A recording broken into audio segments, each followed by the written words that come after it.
Chapter 15. Number 34 and number 27. Dante passed through all the stages of torture natural to prisoners in suspense. He was sustained at first by that pride of conscious innocence which is the sequence to hope. Then he began to doubt his own innocence, which justified in some measure the governor's belief in his mental alienation. And then, relaxing his sentiment of pride, he addressed his supplications not to God, but to man. God is always the last resource. Unfortunates who ought to begin with God do not have any hope in him till they have exhausted all other means of deliverance. Dante asked to be removed from his present dungeon into another, for a change, however disadvantageous, was still a change, and would afford him some amusement. He entreated to be allowed to walk about, to have fresh air, books, and writing materials. His requests were not granted, but he went on asking all the same.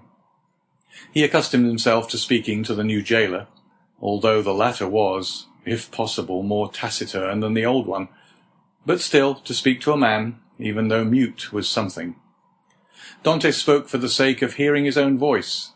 He had tried to speak when alone, but the sound of his voice terrified him. Often, before his captivity, Dante's mind had revolted at the idea of assemblages of prisoners made up of thieves, vagabonds, and murderers.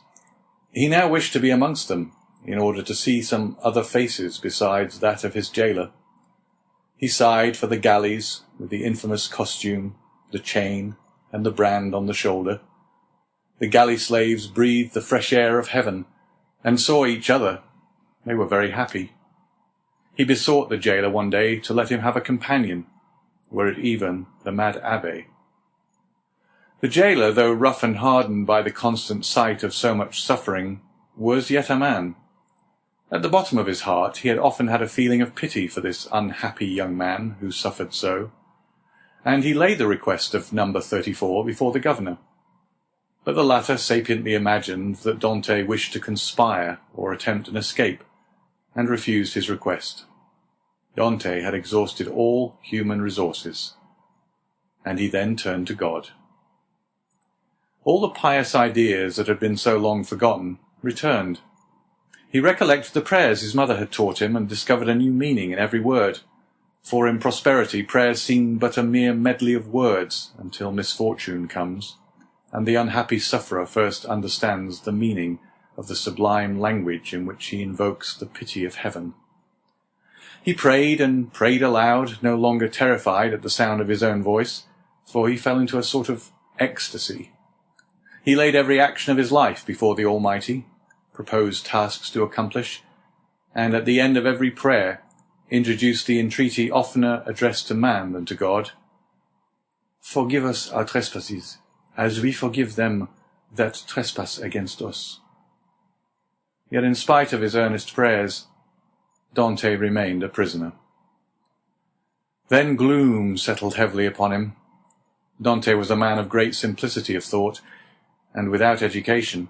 He could not therefore, in the solitude of his dungeon, traverse in mental vision the history of the ages, bring to life the nations that had perished, and rebuild the ancient cities, so vast and stupendous in the light of the imagination, and that passed before the eye glowing with celestial colours in Martin's Babylonian pictures. He could not do this, he whose past life was so short, whose present so melancholy, and his future so doubtful. 19 years of light to reflect upon in eternal darkness. No distraction could come to his aid. His energetic spirit, that would have exulted in thus revisiting the past, was imprisoned like an eagle in a cage. He clung to one idea, that of his happiness, destroyed without apparent cause by an unheard-of fatality. He considered and reconsidered this idea, devoured it, so to speak, as the implacable Ugolino devours the skull of Archbishop Roger in the Inferno of Dante. Rage supplanted religious fervour. Dante uttered blasphemies that made his jailer recoil with horror, dashed himself furiously against the walls of his prison, wreaked his anger upon everything and chiefly upon himself, so that the least thing, a grain of sand, A straw or a breath of air that annoyed him led to paroxysms of fury. Then the letter that Villefort had showed to him recurred to his mind, and every line gleamed forth in fiery letters on the wall, like the Menetekel Upharsin of Belshazzar.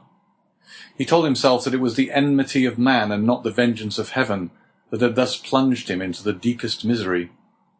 He consigned his unknown persecutors to the most horrible tortures he could imagine and found them all insufficient, because after torture came death, and after death, if not repose, at least the boon of unconsciousness.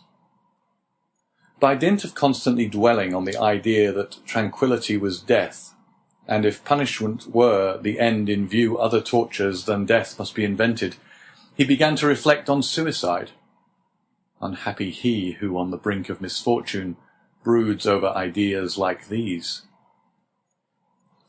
Before him is a dead sea that stretches in azure calm before the eye, but he who unwarily ventures within its embrace finds himself struggling with a monster that would drag him down to perdition. Once thus ensnared, unless the protecting hand of God snatch him thence, all is over, and his struggles but tend to hasten his destruction. This state of mental anguish is, however, less terrible than the sufferings that precede, or the punishment that possibly will follow. There is a sort of consolation at the contemplation of the yawning abyss, at the bottom of which lie darkness and obscurity. Edmond found some solace in these ideas. All his sorrows, all his sufferings, with their train of gloomy spectres, fled from his cell when the angel of death seemed about to enter. Dante reviewed his past life with composure, and, looking forward with terror to his future existence, chose that middle line that seemed to afford him a refuge. "Sometimes," said he, "in my voyage, when I was a man and commanded other men, I have seen the heavens overcast, the sea rage and foam, the storm arise, and like a monstrous bird, beating the two horizons with its wings. Then I felt that my vessel was a vain refuge, that trembled and shook before the tempest. Soon the fury of the waves and the sight of the sharp rocks announced the approach of my death, and death then terrified me, and I used all my skill and intelligence as a man and a sailor to struggle against the wrath of God. But I did so because I was happy, because I had not courted death, because to be cast upon a bed of rocks and seaweed seemed terrible, because I was unwilling that I, a creature made for the service of God, should serve for food to the gulls and ravens. But now it is different. I have lost all that bound me to life. Death smiles and invites me to repose. I die after my own manner. I die exhausted and broken-spirited, as I fall asleep when I have paced 3,000 times around my cell." No sooner had this idea taken possession of him than he became more composed, arranged his couch to the best of his power, ate little and slept less, and found existence almost supportable, because he felt that he could throw it off at pleasure like a worn-out garment. Two methods of self-destruction were at his disposal. He could hang himself with his handkerchief to the window bars, or refuse food and die of starvation. But the first was repugnant to him. Dante had always entertained the greatest horror of pirates who were hung up to the yardarm. He would not die by what seemed an infamous death. He resolved to adopt the second, and began that day to carry out his resolve. Nearly 4 years had passed away. At the end of the second, he had ceased to mark the lapse of time. Dante said, "I wish to die," and had chosen the manner of his death, and fearful of changing his mind, he had taken an oath to die. "When my morning and evening meals are brought," thought he, "I will cast them out of the window, and they will think that I have eaten them." He kept his word. Twice a day he cast out, through the barred aperture, the provisions his jailer brought him, at first gaily, then with deliberation, and at last with regret. Nothing but the recollection of his oath gave him strength to proceed. Hunger made viands once repugnant, now acceptable. He held a plate in his hand for an hour at a time, and gazed thoughtfully at the morsel of bad meat, of tainted fish, of black and mouldy bread. It was the last yearning for life, contending with the resolution of despair. Then his dungeon seemed less sombre, his prospects less desperate. He was still young. He was only 4 or 25. He had nearly 50 years to live. What unforeseen events might not open his prison door and restore him to liberty? Then he raised to his lips the repast that, like a voluntary Tantalus, he refused himself. But he thought of his oath, and he would not break it. He persisted until at last he had not sufficient strength to rise and cast his supper out of the loophole. The next morning he could not see or hear. The jailer feared he was dangerously ill. Edmond hoped he was dying. Thus the day passed away. Edmund felt a sort of stupor creeping over him, which brought with it a feeling almost of content. The gnawing pain at his stomach had ceased. His thirst had abated. When he closed his eyes, he saw myriads of lights dancing before them like the will-o'-the-wisps that play about the marshes. It was the twilight of that mysterious country called Death. Suddenly, about 9 o'clock in the evening, Edmond heard a hollow sound in the wall against which he was lying. So many loathsome animals inhabited the prison that their noise did not in general awake him. But whether abstinence had quickened his faculties, or whether the noise was really louder than usual, Edmond raised his head and listened. It was a continual scratching, as if made by a huge claw, a powerful tooth or some iron instrument attacking the stones. Although weakened, the young man's brain instantly responded to the idea that haunts all prisoners: liberty. It seemed to him that heaven had at length taken pity on him, and had sent this noise to warn him on the very brink of the abyss. Perhaps one of those beloved ones he had so often thought of was thinking of him and striving to diminish the distance that separated them. No, doubtless he was deceived, and it was but one of those dreams that forerun death. Edmond still heard the sound. It lasted nearly 3 hours. He then heard a noise of something falling, and all was silent. Some hours afterwards it began again, nearer and more distinct. Edmond was intensely interested.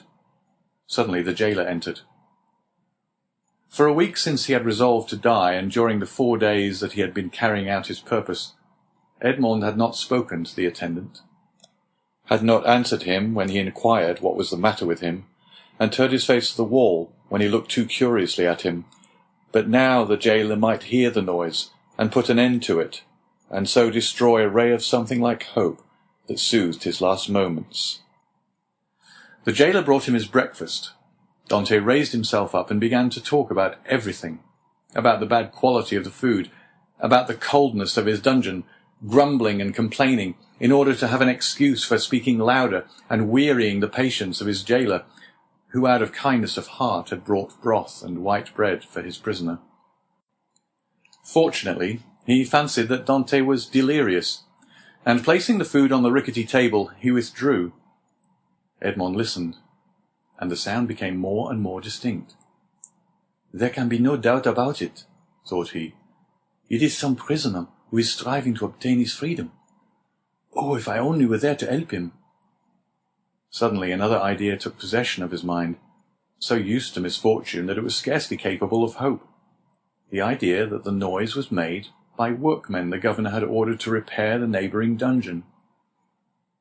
It was easy to ascertain this, but how could he risk the question? It was easy to call his jailer's attention to the noise and watch his countenance as he listened.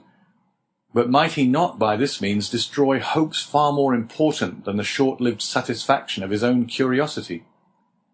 Unfortunately, Edmond's brain was still so feeble that he could not bend his thoughts to anything in particular. He saw but one means of restoring lucidity and clearness to his judgment. He turned his eyes towards the soup which the jailer had brought, rose, staggered towards it, raised the vessel to his lips and drank off the contents with a feeling of indescribable pleasure. He had often heard that shipwrecked persons had died through having eagerly devoured too much food. Edmond replaced on the table the bread he was about to devour and returned to his couch. He did not wish to die. He soon felt that his ideas became again collected. He could think and strengthen his thoughts by reasoning. Then he said to himself, "I must put this to the test, but without compromising anybody. If it is a workman, I need but knock against the wall and he will cease to work, in order to find out who is knocking, and why he does so. But as his occupation is sanctioned by the governor, he will soon resume it. If, on the contrary, it is a prisoner, the noise I will make will alarm him. He will cease and not begin again until he thinks everyone is asleep." Edmond rose again, but this time his legs did not tremble and his sight was clear. He went to a corner of his dungeon, detached a stone, and with it knocked against the wall where the sound came. He struck thrice. At the first blow the sound ceased, as if by magic. Edmond listened intently. An hour passed, 2 hours passed, and no sound was heard from the wall. All was silent there. Full of hope, Edmond swallowed a few mouthfuls of bread and water, and thanks to the vigour of his constitution, found himself well nigh recovered. The day passed away in utter silence. Night came without recurrence of the noise. "It is a prisoner," said Edmond joyfully. The night passed in perfect silence. Edmond did not close his eyes. In the morning the jailer brought him fresh provisions. He had already devoured those of the previous day. He ate these, listening anxiously for the sound, walking round and round his cell, shaking the iron bars of the loophole, restoring vigour and agility to his limbs by exercise, and so preparing himself for his future destiny.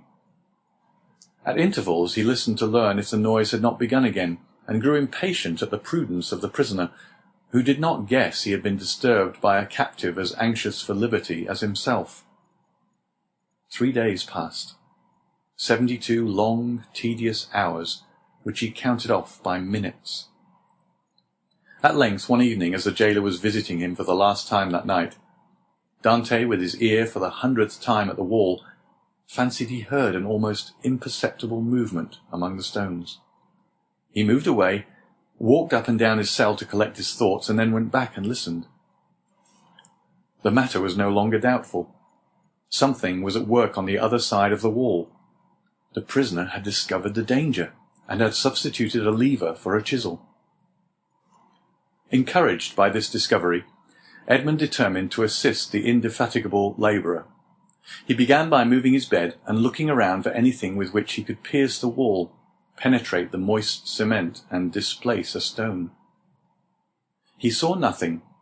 He had no knife or sharp instrument. The window grating was of iron, but he had too often assured himself of its solidity. All his furniture consisted of a bed, a chair, a table, a pail, and a jug. The bed had iron clamps, but they were screwed to the wood, and it would have required a screwdriver to take them off. The table and chair had nothing. The pail had once possessed a handle, but that had been removed. Dante had but one resource, which was to break the jug, and with one of the sharp fragments attack the wall. He let the jug fall on the floor, and it broke in pieces. Dante concealed 2 or 3 of the sharpest fragments in his bed, leaving the rest on the floor. The breaking of his jug was too natural an accident to excite suspicion. Edmond had all the night to work in, but in the darkness he could not do much, and he soon felt that he was working against something very hard. He pushed back his bed and waited for day. All night he heard the subterranean workman, who continued to mine his way. Day came, the jailer entered. Dante told him that the jug had fallen from his hands while he was drinking, and the jailer went grumblingly to fetch another one, without giving himself the trouble to remove the fragments of the broken one. He returned speedily, advised the prisoner to be more careful, and departed. Dante heard joyfully the key grate in the lock. He listened until the sound of steps died away, and then, hastily displacing his bed, saw by the faint light that penetrated into his cell that he had laboured uselessly the previous evening in attacking the stone instead of removing the plaster that surrounded it. The damp had rendered it friable, and Dante was able to break it off in small morsels, it is true, but at the end of half an hour he had scraped off a handful. A mathematician might have calculated that in 2 years, supposing that the rock was not encountered, a passage 20 feet long and 2 feet broad might be formed. The prisoner reproached himself with not having thus employed the hours he had passed in vain hopes, prayer, and despondency. During the 6 years that he had been imprisoned, what might he not have accomplished? In 3 days he had succeeded with the utmost precaution in removing the cement and exposing the stonework. The wall was built of rough stones, among which, to give strength to the structure, blocks of hewn stone were at intervals embedded. It was one of these he had uncovered, and which he must remove from its socket. Dante strove to do this with his nails, but they were too weak. The fragments of the jug broke, and after an hour of useless toil, he paused. Was he to be thus stopped at the beginning, and was he to wait inactive until his fellow workman had completed his task? Suddenly, an idea occurred to him. He smiled, and the perspiration dried on his forehead. The jailer always brought Dante's soup in an iron saucepan. This saucepan contained soup for both prisoners, for Dante had noticed that it was either quite full or half empty, according as the turnkey gave it to him or to his companion first. The handle of this saucepan was of iron. Dante would have given 10 years of his life in exchange for it. The jailer was accustomed to pour the contents of the saucepan into Dante's plate, and Dante, after eating his soup with a wooden spoon, washed the plate which thus served for every day. Now, when evening came, Dante put his plate on the ground near the door. The jailer, as he entered, stepped on it and broke it. This time he could not blame Dante. He was wrong to leave it there, but the jailer was wrong not to have looked before him. The jailer therefore only grumbled when he looked about for something to pour the soup into. Dante's entire dinner service consisted of 1 plate. There was no alternative. "Leave the saucepan," said Dante. "You can take it away when you bring my breakfast." This advice was to the jailer's taste, as it spared him the necessity of making another trip. He left the saucepan. Dante was beside himself with joy. He rapidly devoured his food, and after waiting an hour lest the jailer should change his mind and return, he removed his bed, took the handle of the saucepan, inserted the point between the hewn stone and rough stones of the wall, and employed it as a lever. A slight oscillation showed Dante that all went well. At the end of an hour, the stone was extricated from the wall, leaving a cavity 1.5 feet in diameter. Dante carefully collected the plaster, carried it into the corner of his cell, and covered it with earth. Then, wishing to make the best use of his time while he had the means of labour, he continued to work without ceasing. At the dawn of day he replaced the stone, pushed his bed against the wall, and lay down. The breakfast consisted of a piece of bread. The jailer entered and placed the bread on the table. "Well, don't you intend to bring me another plate?" said Dante. "No," replied the turnkey. "You destroy everything. First you break your jug, then you make me break your plate. If all the prisoners followed your example, the government would be ruined. I shall leave you the saucepan and pour your soup into that. So for the future, I hope you will not be so destructive." Dante raised his eyes to heaven and clasped his hands beneath the coverlet. He felt more gratitude for the possession of his piece of iron than he had ever felt for anything. He had noticed, however, that the prisoner on the other side had ceased to labour. No matter. This was a greater reason for proceeding. If his neighbour would not come to him, he would go to his neighbour. All day he toiled on untiringly, and by the evening he had succeeded in extracting 10 handfuls of plaster and fragments of stone. When the hour for his jailer's visit arrived, Dante straightened the handle of the saucepan as well as he could, and placed it in its accustomed place. The turnkey poured his ration of soup into it, together with the fish, for thrice a week the prisoners were deprived of meat. This would have been a method of reckoning time had not Dante long ceased to do so. Having poured out the soup, the turnkey retired. Dante wished to ascertain whether his neighbour had really ceased to work. He listened. All was silent, as it had been for the last 3 days. Dante sighed. It was evident that his neighbour distrusted him. However, he toiled on all the night without being discouraged. But after 2 or 3 hours he encountered an obstacle. The iron made no impression, but met with a smooth surface. Dante touched it, and found that it was a beam. This beam crossed, or rather blocked up, the hole Dante had made. It was necessary, therefore, to dig above or under it. The unhappy young man had not thought of this. "Oh, my God, murmured he. "I have so earnestly prayed to you that I hoped my prayers had been heard. After having deprived me of my liberty, after having deprived me of death, after having recalled me to existence, my God, have pity on me and do not let me die in despair." "Who talks of God and despair at the same time?" said a voice that seemed to come from beneath the earth, and deadened by the distance, sounded hollow and sepulchral in the young man's ears. Edmond's hair stood on end, and he rose to his knees. "Ah," said he, "I hear a human voice." Edmond had not heard anyone speak save his jailer for 4 or 5 years, and a jailer is no man to a prisoner.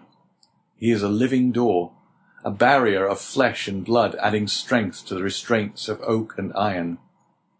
"In the name of heaven," cried Dante, "speak again, though the sound of your voice terrifies me. Who are you?" "Who are you?" said the voice. "An unhappy prisoner," replied Dante, who made no hesitation in answering. "Of what country?" "A Frenchman." "Your name?" "Edmond Dante." "Your profession?" "A sailor."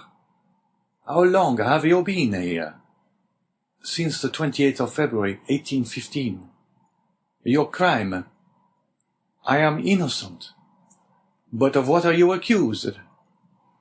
"Of having conspired to aid the Emperor's return." "What? For the Emperor's return? The Emperor is no longer on the throne, then." "He abdicated at Fontainebleau in 1814, and was sent to the island of Elba." "But how long have you been here, that you are ignorant of all this?" "Since 1811. Dante shuddered. This man had been 4 years longer than himself in prison. "Do not dig any more," said the voice. "Only tell me how high is your excavation?" "On a level with the floor." "How is it concealed?" "Behind my bed." "Has your bed been moved since you have been a prisoner?" "No." "What does your chamber open on?" "A corridor." "And the corridor?" "On a court." "Alas!" murmured the voice. "Oh, what is the matter?" cried Dante. "I have made a mistake owing to an error in my plans. I took the wrong angle, and have come out 15 feet from where I intended.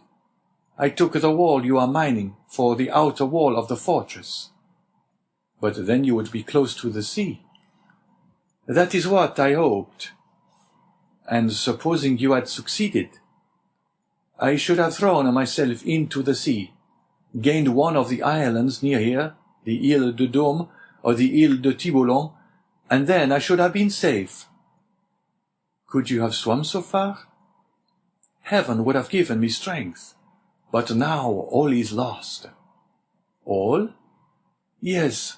Stop up your excavation carefully. Do not work any more, and wait until you hear from me." "Tell me at least who you are." I am a number 27. "You mistrust me, then," said Dante. Edmond fancied he heard a bitter laugh resounding from the depths. "Oh, I am a Christian," cried Dante. guessing instinctively that this man meant to abandon him. "I swear to you, by him who died for us, that naught shall induce me to breathe one syllable to my jailers. But I conjure you, do not abandon me. If you do, I swear to you, for I have got to the end of my strength, that I will dash my brains out against the wall, and you will have my death to reproach yourself with."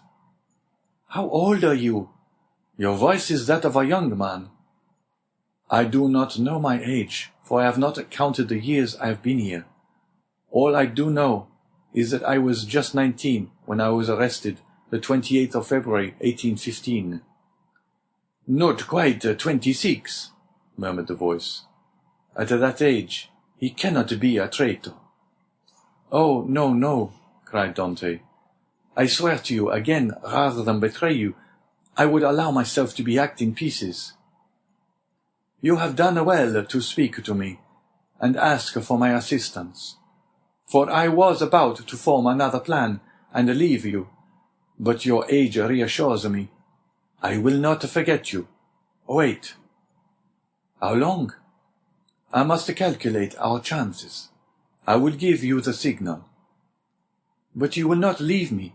You will come to me, or you will let me come to you. We will escape, and if we cannot escape, we will talk. You of those whom you love, and I of those whom I love. You must love somebody." "No, I am alone in the world." "Then you will love me.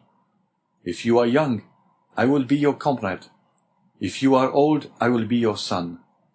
I have a father who is 70 if he yet lives. I only love him and a young girl called Mercedes. My father has not yet forgotten me, I am sure, but God alone knows if she loves me still. I shall love you as I loved my father." "It is well," returned the voice. "Tomorrow." These few words were uttered with an accent that left no doubt of his sincerity. Dante rose, dispersed the fragments with the same precaution as before, and pushed his bed back against the wall. He then gave himself up to his happiness. He would no longer be alone. He was, perhaps, about to regain his liberty. At the worst he would have a companion, and captivity that is shared is but half captivity.